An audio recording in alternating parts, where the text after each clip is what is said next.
Iya, shalom, Bapak, Ibu, Saudara, para suami dan istri yang sedang mengadakan bulan madu yang kedua. Saat ini kita akan belajar satu tema yang sangat penting yang seringkali cukup mengganggu dalam keharmonisan rumah tangga kita, yaitu tentang bahayanya mabok oleh roh atau spirit of pioneer. Jadi kita akan belajar apa itu the spirit of pioneer. Saatnya kita mengadakan perjalanan bulan madu yang kedua dengan durasi waktu yang cukup longgar. Inilah satu keadaan yang perlu kita ciptakan dengan perencanaan yang matang, dengan kesepakatan bersama pasangan, dengan dana yang sudah disiapkan, waktu yang benar-benar ditetapkan dengan waktu yang cukup longgar.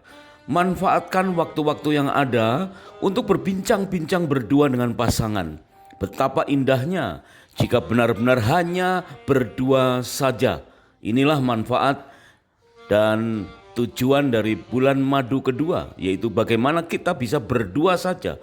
Waktu yang indah untuk mengingat kembali apa saja yang pernah kita alami saat rangkaian acara pernikahan yang lalu. Sejak dari ibadah pemberkatan, mungkin ada acara tipai ya buat saudara kita yang melaksanakan acara-acara demikian. Terlebih ingatlah saat resepsi yang yang kita alami bersama beberapa waktu yang lalu itu. Setelah beberapa saat kita memasuki hidup baru, kita diperhadapkan pada fakta-fakta real dalam kehidupan berumah tangga. Hendaknya suami dan istri mulai mawas diri dengan keputusan-keputusan atau pilihan-pilihan yang telah diambil demi kedahsyatan resepsi pernikahan kita itu. Apakah benar pendapat sebagian orang yang mengatakan bahwa resepsi itu penting, harus spesial, dan harus karena resepsi itu ya akan sekali seumur hidup. Ya, maka diupayakan agar resepsi pernikahan kita yang lalu itu menjadi yang paling unik. Resepsi yang mempunyai tema khusus, yang memorable bagi banyak orang, bukan hanya untuk kita. Yang banyak event-event dan pernak-pernik yang bersifat serba yang pertama. Wow, itu suatu cita-cita yang dimiliki oleh sebagian besar calon mempelai. Telinga kita merindukan komentar dari beberapa teman bahwa cara-cara resepsi yang kita alami itu belum pernah ada sebelumnya. Ya, belum pernah ada seperti yang kita lakukan seperti itu. Dekorasi yang kita pilih merupakan hal yang unik. Foto-foto di media sosial akan dibanjiri like yang berjibun. Wow, sedang ngehit, sedang viral. Itulah cita-cita sebagian besar dari mempelai kita ketika berpikir tentang mewahnya resepsi pernikahan. Sepasang mempelai berkisah tentang bagaimana justru orang tua mereka lah yang terobsesi agar resepsi pernikahan anaknya paling ngehit. Ya, ada aja ya, jadi bukan hanya mempelainya tetapi justru orang tua dari salah satu atau kedua calon mempelai itu yang berpikir bagaimana supaya resepsi pernikahan anaknya itu yang paling ngehit. Ada orang tua yang berpendapat itu semua demi anak. Ya, maklumlah anak pertama, maklumlah anak tunggal, maklumlah anak perempuan satu-satunya, dan banyak alasan lain yang tentu berdampak pada besarnya budget. Dan itu semua ditujukan supaya serba yang pertama, serba ngehit, serba Sebagian besar tema pernikahan ditentukan oleh kedua mempelai atas restu dan support, terutama dalam hal biaya dari kedua orang tua. Selebihnya masing-masing pihak berpendapat ya terserah anak-anak sajalah. Ya, beberapa orang tua ada yang berpendapat demikian. Udahlah terserah anak-anak aja maunya gimana. Ya, yang penting kita merestui. Ada beberapa yang juga mensupport dananya. Jika tema pernikahan diserahkan pada kedua mempelai, maka dapat dipastikan maka akan menjadi pilihan secara kekinian yang benar-benar pionir di zaman now. Ada yang memilih bertemakan Hari Sumpah Pemuda. Wah, ini langka saudara, setahun sekali ya. Karena bertepatan dengan tanggal 28 Oktober. Dengan undangan yang terbuat dari kertas merang handmade yang unik. Ya, kertas warna coklat yang bertuliskan huruf Latin halus dan tertera note di bawahnya, dress code warna kaki. Maka nampaklah mempelai memakai pakaian khusus warna drill seperti tentara zaman dahulu, lengkap dengan berbagai aksesori bendera merah putih bertebaran di mana-mana. Sedangkan tamu undangan hadir dengan tipe dan nuansa pakaian yang serupa. Wow, ini adalah pionir, ngehit. Ya. Ada pula yang memilih tema outdoor, di luar ruangan, dekat lapangan golf, di pinggir hutan jati, di pinggir pantai, dan tema-tema unik lain yang dalam hal budget tergolong tidak murah. Benar-benar pilihan secara kekinian dan benar-benar pionir di zaman now. Bapak, ibu, suami, istri yang sedang mengadakan honeymoon yang kedua, baiklah kita merenungkan keadaan kita yang lalu. Ya, setelah sekian tahun kita hidup di dunia nyata dalam kehidupan berkeluarga, marilah dengan kepala dan hati yang dingin kita pikirkan dan renungkan bersama pasangan. Apakah pemilihan resepsi, tema resepsi yang lalu itu benar-benar berdampak bagi kehidupan rumah tangga kita sekarang? Mari kita jujur bersama. Janganlah kita bersikap anti resepsi, terlebih jika memang secara biaya dan kondisi memungkinkan. Namun, apakah tema resepsi pernikahan yang lalu itu hanya sekedar memuaskan ego semata, karena hanya sekedar ingin menjadi pionir saja? Bukankah yang terutama adalah sah dan bukan wah? Tentang arti kata pionir, ini marilah kita perdalam ya. Saatnya sekarang kita perdalam apa arti pionir itu. Menurut Kamus Bahasa Inggris Terjemahan Indonesia, arti kata pionir adalah pelopor, penjelajah atau perintis. Sebagai kata kerja mempunyai arti merintis jalan. Pionir itu artinya mempelopori, memimpin. Pionir dapat pula diartikan sebagai kata sifat, sebagai yang pertama. Pionir, istilah tersebut secara independen dapat berarti menjadi inovator, kreator, pemilik ide awal atau inisiator. Tidak ada salahnya dengan arti kata pionir jika diterapkan dengan cara yang benar. Nah, Bapak, Ibu, suami, istri yang sedang mengadakan honeymoon yang kedua, kita akan belajar dari kitab Kejadian sesuai dengan sebutannya. Kitab Kejadian itu adalah kitab yang unik. Ya, kitab yang pertama dari kelima kitab Musa atau Pentateuch. Kitab Kejadian disebut sebagai Beresit. Dalam bahasa asli Beresit atau pada mulanya, yang berarti adalah awal mula, sumber dari segala sesuatu. Kita akan mendapatkan teladan awal melalui tokoh-tokoh di zaman permulaan. Benar-benar kitab Kejadian sebagai Beresit atau pada mulanya sebagai pionir yang tetap relevan sampai pada zaman ini. Namun ada beberapa contoh sikap yang harus ditiru atau bahkan yang harus dihindari. Sebab tidak ada satupun nama tokoh dari Alkitab yang seluruh hidupnya ya, yang dapat kita teladani kecuali Tuhan Yesus. Mari kita belajar dari para keturunan Adam dan Hawa berikutnya yang kelak akan menjadi pionir-pionir dalam berbagai bidang. Di dalam Kejadian pasal yang keempat, ayat yang ke-20 sampai dengan ayat yang ke-22, firman Tuhan berkata, Ada itu melahirkan Yabal. Jadi Ada itu nama orang ya. Ada melahirkan Yabal. Dialah yang menjadi bapa leluhur orang yang tinggal di kemah dan memelihara ternak. Jadi Yabal ini adalah pionir dalam hal tinggal di kemah dan memelihara ternak. Nama adiknya adalah Yubal.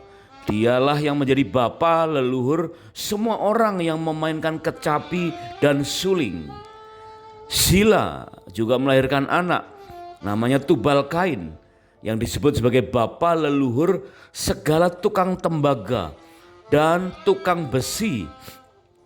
Adik perempuan Tubal Kain ialah Naama. Jadi ada beberapa nama, saudara, di dalam Kejadian pasal 4 ayat yang ke-20 dan 22 ini yang disebutkan sebagai bapa leluhur dari beberapa bidang, sebagai pionir dari beberapa bidang.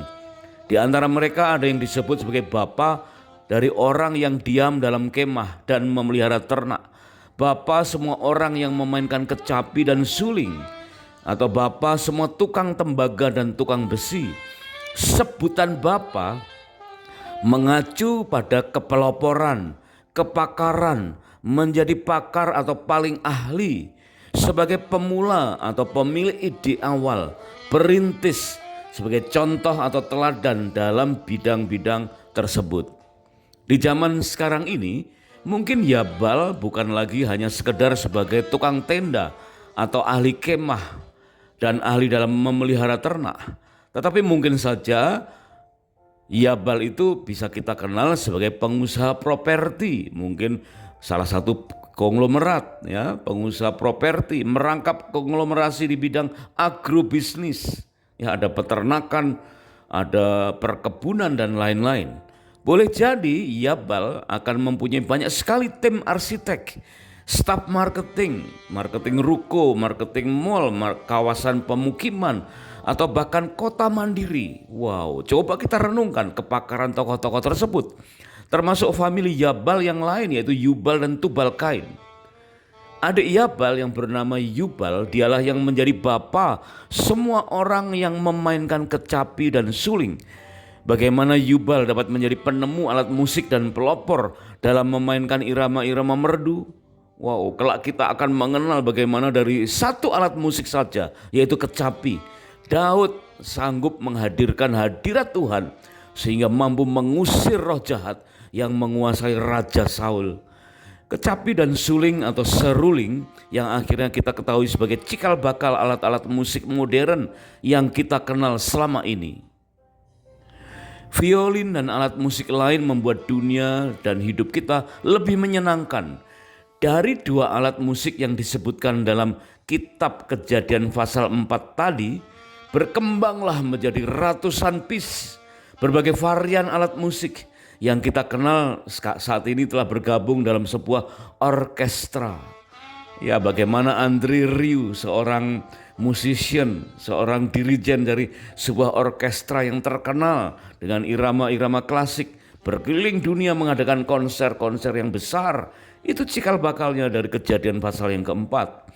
Sekian juta alat musik juga diproduksi tersebar ke seluruh dunia, menjadi bagian dari industri yang sangat besar.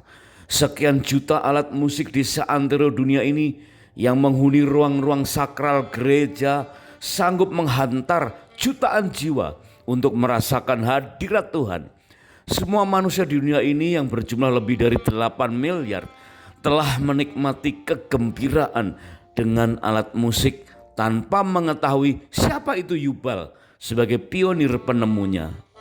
Kita bisa main musik, mungkin kita berdagang alat-alat musik, ya, kita mungkin sebagai profesional di bidang permusikan tanpa mengenal siapa pionir dari musik itu, yaitu Yubal. Sampai akhirnya setiap tanggal 13 Desember seluruh dunia merayakan WVD atau World Violin Day. Bukan Yubal yang dikenal, karena biola dibuat pertama kali di Italia oleh Gasparo de Salo dan Andrea Amati serta Giovanni Paolo Maggini pada akhir abad ke-16. Jadi musik secara awal justru dikenal setelah di abad ke-16. Dan alat musik violin atau biola kuno itu tersebut kemudian disempurnakan menjadi biola modern oleh Stradivari. Stradivari adalah desainer biola dari Italia yang memiliki nama asli Antonio Stradivarius, yang lahir pada tanggal 13 Desember tahun 1633 di Milan, Italia. Dan seluruh dunia sepakat untuk memperingati tanggal kelahirannya, yaitu setiap tanggal 13 Desember sebagai World Violin Day atau WVD, tanpa mengenal siapa pionir, yaitu Yuval, ya, pionir dari penemu alat-alat musik semacam itu. Dan setelah hampir 300 tahun pasca kematian Stradivarius, dunia masih menikmati hasil karyanya tanpa banyak yang mengenal nama-nama tersebut. Jutaan orang dibangkitkan imannya ketika menyanyikan lagu Janjimu seperti fajar pagi hari, tanpa banyak yang mengenal pendeta Afan Hardianto dari Malang, Jawa Timur yang menjadi pengarangnya. Ribuan gereja menaikkan pujian dan penyembahan dengan kode-kode Q-hand, ya, tanda jari satu sebagai kode untuk awal bait awal, ya, dua jari tanda masuk refren, tanda tiga jari sebagai tanda untuk ending, tanda jempol sebagai tanda untuk overtone dan lain sebagainya, tanpa mengenal siapa yang mencetuskan ide-ide sebagai pionir semacam itu. Maka suami istri, bapak ibu yang sedang mengadakan honeymoon yang kedua, mari berkaryalah selagi ada kesempatan, terutama menjadi pionir untuk mempraktekkan firman Tuhan bagi pasangan dan keluarga kita. Bukan hanya tentang wahnya resepsi pernikahan, tetapi justru hal-hal setelah resepsi dan berikutnya. Di dalam 1 Petrus pasal 1 ayat 24 dan 25 dikatakan, sebab semua yang hidup bagaikan rumput dan segala kemuliaannya seperti bunga rumput. Rumput menjadi kering dan bunga gugur, tetapi firman Tuhan tetap untuk selama-lamanya.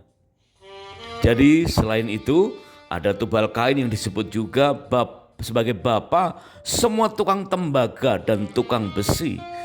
Atau saat ini boleh jadi akan dikenal memiliki konglomerasi di bidang pertambangan, bahkan perminyakan. Kemudian ada satu nama lagi walaupun tidak disebutkan sebagai bapa, mungkin karena dia wanita atau karena memang tidak berperanan sebagai pelopor, yaitu adik perempuan dari Tubal Kain yang berupa Naamah. Ini satu nama yang disebut berulang-ulang tetapi dengan beberapa pribadi yang berbeda dan sebagai sebutan dari sebuah kota tetapi tidak mengandung arti sebagai bapa juga. Nah, pasti setiap pribadi pasti mempunyai jawaban yang berbeda, terlebih jika memang mempunyai bisnis yang berhubungan dengan bidang pernikahan. Ya, jadi resepsi pernikahan yang wah itu opsional, saudara ya. Tidak harus sesuatu yang dikejar, bukan dikendalikan oleh standar TikTok atau standar media sosial atau standar yang lain. Kecuali memang ada pribadi-pribadi yang mempunyai bisnis yang berhubungan dengan bidang-bidang pernikahan. Karena memang terkadang kesuksesan diawali dengan harus menjadi pionir terlebih dahulu. Tetapi terkadang sukses dapat diperoleh juga hanya sebagai peniru saja. Sebab itu berwaspadalah di mana kita berada, di mana kita beribadah, di mana kita bekerja. Apa saja yang boleh kita tiru dari kepemimpinan di tempat-tempat seperti itu akan mempengaruhi kehidupan dalam keluarga kita. Menjadi pionir seharusnya bukanlah sebagai sebuah obsesi. Menjadi semakin tidak baik adalah terobsesi untuk ingin selalu menjadi pionir dalam semua bidang. Menjadi lebih tidak sehat lagi adalah apabila kita mabok oleh roh pionir. Mabok roh pionir itu bikin khawatir sehingga tidak dapat tidur dengan nyenyak ketika gagal menjadi yang nomor satu. Bahkan beberapa kasus yang terjadi, hal yang sejatinya biasa-biasa saja tetapi dipercakapkan seolah-olah sebagai pemula. Hal yang biasa tetapi merasa seolah-olah sebagai pionir. Hal-hal yang umum merasa seolah-olah eksklusif. Itu menandakan adanya rasa haus akan sanjungan yang mengatakan bahwa dirinya lah sebagai pelopor. Tidak ada duanya di dunia ini. Itulah yang dimaksud dengan mabuk roh pionir yang justru akan bikin khawatir. Bahkan ada beberapa yang ingin mencapai tema-tema pernikahan yang serba yang paling, yang terunik, yang paling unik, yang berbeda dengan yang lainnya. Nah, dalam kegiatan kerohanian yang pengaruhnya tentu dalam pekerjaan dan kehidupan keluarga. Dikatakan kegiatan kerohanian pada pelayanan bergereja ada, ya, yang juga ingin mengejar status sebagai pionir. Ada saja yang menganggap hanya dirinya lah yang mendengar suara Tuhan dan Tuhan akan segera datang. Wow. Sementara yang lain, orang lain, pihak lain, gereja lain tidak pernah mendapatkan suara seperti itu. Wah, memang saudara, menjadi pionir itu membanggakan, asalkan bukan mabuk roh pionir. Sebab itu kita harus perhatikan bahwa mungkin kita diizinkan Tuhan menjadi pionir di bidang tertentu, tapi bukan berarti kita akan menjadi pionir di bidang-bidang yang lain. Mari kita belajar kesalahan semacam ini. Kita mengenal seorang namanya Saudara Steve, yang kita kenal sebagai penggubah lagu pujian Lebih Dari Pemenang dalam segala perkara. Dan kita mengenal pengarang itu tetap setia menjadi pemusik sebagai pemain bass gitar dan tetap melayani di gereja di tempat awal pelayanannya. Kita mengenal seorang hamba Tuhan namanya Pendeta Robert dari Surabaya yang menciptakan lagu Di Kiri Kanan Ada Tuhan, ya. Tetapi beliau dengan rendah hati mengikuti semua kegiatan, hadir di menara doa tanpa memperkenalkan dirinya sebagai pengarang lagu yang ngetop. Ya, kembali kepada Pendeta Aven yang dari Malang, dikenal sebagai pendeta yang selalu menolak undangan untuk berkhotbah di tempat yang lain. Sebagai penulis banyak lagu-lagu rohani, salah satunya adalah JSF tadi, Janjimu Seperti Fajar Pagi Hari. Beliau tidak memperkenalkan dirinya sebagai pengarang lagu yang top. Beliau lebih suka, lebih memilih menunggui 7 kali jam ibadah raya dari 3 tempat ibadah yang ada. Sebagai gembala yang sebelum doa berkat selalu menaikkan lagu-lagu worship atau cuplikan himne, tetapi tidak pernah memakai lagu-lagu ciptaannya sendiri dan tidak berharap untuk meminta stafnya, anak buahnya harus wajib memakai lagunya saja, tidak, ya. Padahal kita tahu lagu Janjimu Seperti Fajar Pagi Hari itu pernah menduduki ranking pertama, bahkan di dunia sekuler lebih tinggi popularitasnya dibandingkan dengan lagu milik A.A. Gim tentang jagalah hati, jangan kau nodai. Indah sekali saudara, ya. Belum lagi lagu-lagu lain selain JSF. Bagaimana dengan mabok roh pionir itu tidak ada dalam pribadi semacam itu. Apakah kita pernah melihat ada seseorang atau pribadi atau bahkan oknum, ya, atau gereja yang hanya kekeh dengan harus menyanyikan lagunya sendiri, ya, tidak boleh menyanyikan lagu dari pihak lain, apalagi pihak lain meragukan keberadaan pengarangnya dan mewajibkan harus menyanyikan lagu-lagu internal saja.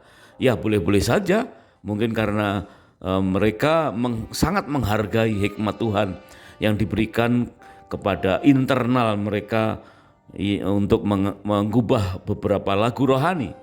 Tetapi jangan sampai itu diakibatkan oleh karena mabok roh pionir, ya, merasa hanya ada hadirat Tuhan jika hanya melantunkan lagu-lagu internalnya saja.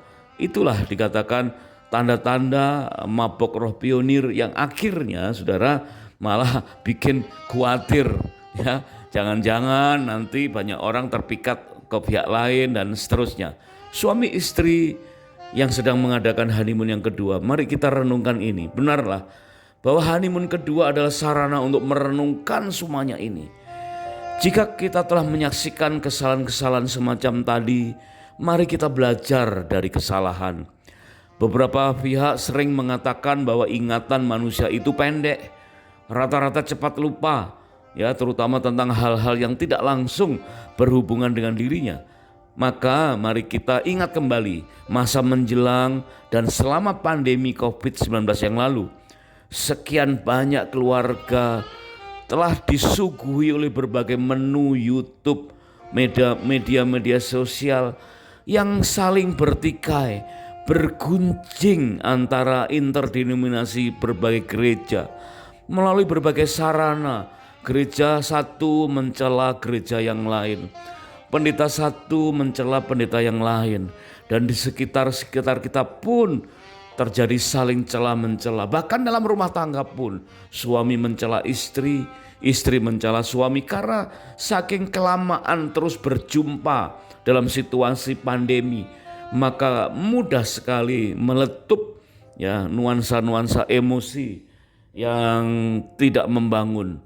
Dan inilah akhirnya terus berpikir bagaimana kita mulai menerobos batasan-batasan itu untuk menciptakan ide-ide baru, kreativitas-kreativitas yang baru, supaya kemudian bisa mulai mungkin merintis untuk mendapatkan penghasilan dengan cara-cara yang baru. Dan ironisnya atau tragisnya ya, gereja atau tempat kita bernaung secara rohani kurang memfasilitasi bagaimana seorang suami dan istri mampu keluar dari kungkungan saat pandemi itu dengan cara-cara yang elegan, ya, dengan cara-cara yang mendarat, ya, dengan cara-cara yang mudah dilakukan. Karena masing-masing sibuk dengan bagaimana supaya bisa keluar dari pandemi ini sebagai pionir, ya, dapat ditiru kembali seperti zaman-zaman dahulu. Sebab itu soal menjadi pionir itu bukan masalah. Tetapi jika mabuk roh pionir dan menganggap bahwa selamanya akan menjadi pionir, itulah yang akan bikin khawatir. Bapak, ibu, suami, istri yang sedang mengadakan honeymoon yang kedua, baiklah pelajaran ini kita break sebentar, kita akan lanjutkan pada perikop yang berikutnya. Tetapi kita bisa ambil kesimpulan bahwa saat bulan madu kedua seperti ini, apakah kita sudah dikaruniai anak ataupun belum? Perhatikan bahwa ternyata yang dimaksudkan dengan generasi Yeremia dalam keluarga kita adalah bisa saja adalah generasi baru. Ya, generasi yang bukan sekedar berusia muda, tetapi suatu generasi yang tidak tercemar oleh mabuk roh pionir, yang tidak mementingkan makna yang penting yang penting mewahnya, yang penting ya seperti halnya standar TikTok yang terjadi pada hari-hari akhir seperti ini. Tetapi yang penting adalah bagaimana kita mampu menciptakan suasana yang harmonis dalam kehidupan rumah tangga kita semua. Kiranya Tuhan Yesus memberkati rumah tangga dan pernikahan kita dengan berlimpah-limpah keharmonisan dan anggur yang baru. God bless you.